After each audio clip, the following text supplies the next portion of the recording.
여러분들 좌양좌 멋있죠? 아까 물이 들어온 것 같더니 또 다시 나가네요. 밀물과 썰물 하루에 몇 번씩 오는지 전 잘 모르지만은 아침에 왔을 때는 물이 빠졌다가 또 오후 시간에 또 들어왔다가 또 다시 나가는군요. 들어오고 나가고 들어가는 것. 우리가 이것을 출입이라고 그러지요. 출입. 아마 세상에 가장 위대한 기적이 하나 있다면, 여러분 기적하게 되면 뭐 큰 일 생각하지만은 제가 볼 때 가장 위대한 기적 중에 하나는 여러분과 제가 아침에 나올 때 문을 열고 나온 그 문을 저녁 때 다시 열고 다시 들어가는 것. 그게 바로 인생에 있어 가장 위대한 기적 같아요. 왜냐하면 문을 열고 나와서 우리가 이 세상 사는 날 동안에 무슨 일이 나올지 무슨 일을 만날지 전혀 모르잖아요. 우리는 이것을 반복하지만은 이것이 얼마나 큰 하나님의 은혜인가를 쉽게 잊어버리고 삽니다.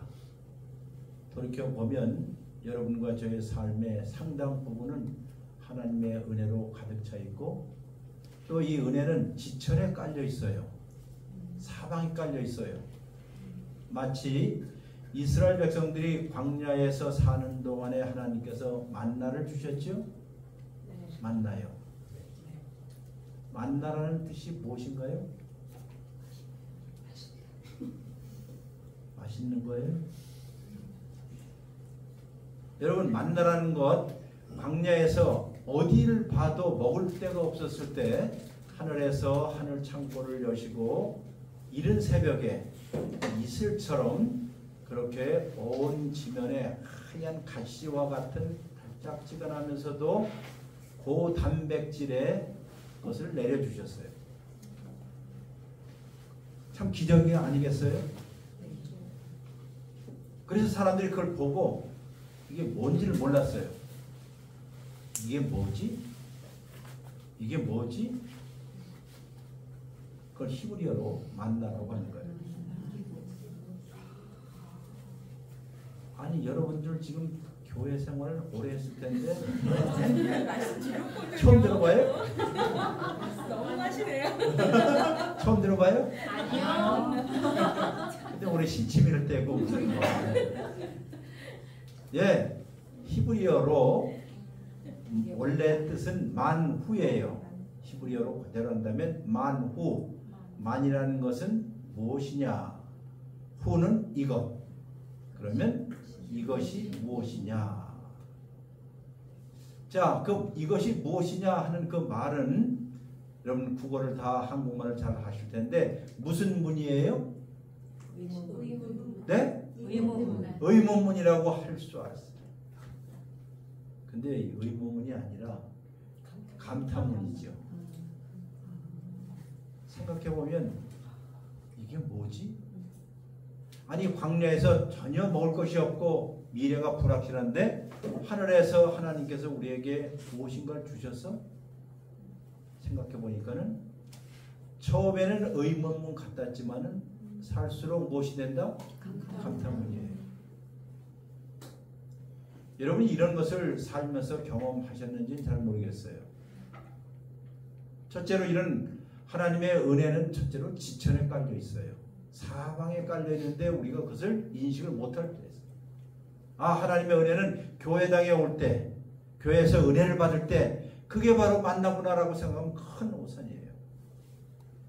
혹시 친구 가운데 어려운 분이 있는데 그분을 만나서 커피 한 잔을 살 때, 그리고 커피 한 잔을 나눌 때 그게 바로 신성한 장면이죠. 거룩한 장면이고 하나님의 은혜를 경험하는 것이죠. 누군가 너무 힘든데 뒤에 와서 이렇게 얼싸안고 아무개 힘내. 당신 혼자 아니야. 그래도 내가 있고 우리가 있어. 당신을 서포트하고 있는 우리 신앙 공동체가 있어. 하는 하는 말을 들을 때 우리가 힘을 얻죠. 그게 바로 신성한 순간이고 그 신성한 장면이고 그 은혜의 순간입니다. 가만히 보면 은혜는 지천에 깔려 있습니다. 아이의 얼굴 속에서도 또 남편의 아내의 얼굴 속에서도 친구의 말에서도 또 건네는 자그마한 커피 한 잔에서도 우리는 하나님의 은혜를 그래서 예기치 않게 오는 것이 바로 은혜입니다. 어느 날이라고요? 어느 날. 아마 이건 다른 건 다 잃어버린 이건 안 잃어버릴 것 같아요. 어느 순간 우리의 삶 가운데서 어느 날 다른 말로 해서 하나님께서 우리에게 찾아오실 때는 우리가 예기치 않은 방식으로 예기치 않은 방향으로 예기치 않은 각도로 들어오셔요. 저는 이것을 사각을 통해서 들어오시는 하나님의 은혜라는 말을 쓴 적이 있어요. 사각이라는 말은 죽은 각도라는 뜻이죠. 아, 이쪽으로 반드시 올 거야. 하나님 뭐 종교적인 센터에서 올 거야. 예배실에 올 거야. 말씀을 들을 거 올 거야. 뭐 그럴 수도 있어요. 그건 뭐 정문으로 오는 거겠죠.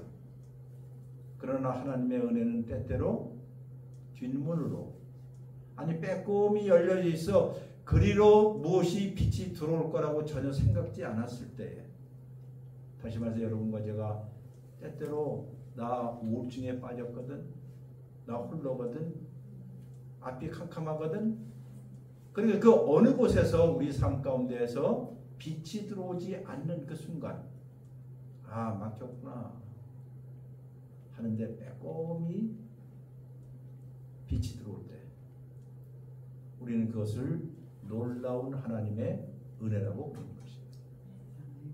이런 의미에서 우리는 하나님의 은혜 없이는 살 수가 없어요. 제가 네덜란드에서 공부를 했습니다. 미국에서 오래 살다가 네덜란드로 이제 공부하러 박사 공부하러 갔습니다. 히딩크의 나라 아시죠? 튤립의 나라고 자전거의 나라고 풍차의 나라인 네덜란드로 갔습니다. 거기서 공부하려니까 좀 어려웠어요. 왜? 영어로 하는 것이 아니라 네덜란드어로 해야 하고 또 제가 전공하는 것이 구약이었기 때문에 옛날 고대어를 많이 했어야 돼요. 아카드어라든가 유갈 여러분 처음 듣는 말일 거예요. 우가리어라든가 히브리어라든가 현대어로는 독일어도 해야 되고 네덜란드어도 해야 되고 그렇죠. 그리고 유학생 생활이기 때문에 참 힘들지요. 유학생이라는 게 참 힘들어요. 예. 자 그렇게 힘든 가운데서 어느 날 제가 어느 날이라고요? 어느 날 그 제가 공부했던 암스테르담의 자유대학교가 있는 암스테르담에 갔습니다. 그리고 그 건물이 저 16층으로 되어 있는데요. 큰 교회물같이 그날따라 16층에 올라가고 싶었어요. 16층에는 채플이 있었습니다.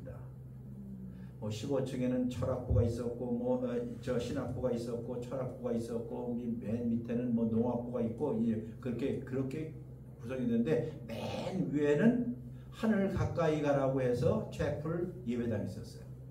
굉장히 큰데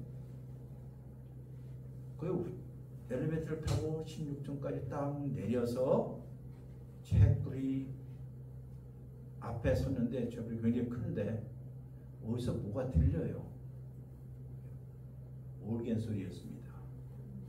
빼꼼하게 열어보니까 그 넓은 홀에 아무도 없고 저 앞에서 올겐을 치고 있는 사람이 있었습니다. 저는 아무 생각 없이 뒤에 앉았습니다. 경제적인 근심도 우선 잠시 내려놓고 논문 쓰는 일에 대한 힘든 것도 잠시 내려놓고 그냥 우연히 어느 날 16층 채플에 뒤에 앉았습니다. 웅장하고도 장엄하게 채플의 올겐이 이런 음악을 하는 거예요. 여러분도 잘 아시는 나 같은 죄인 살리신 어메이징 그레이스라는 거 알지요? 네.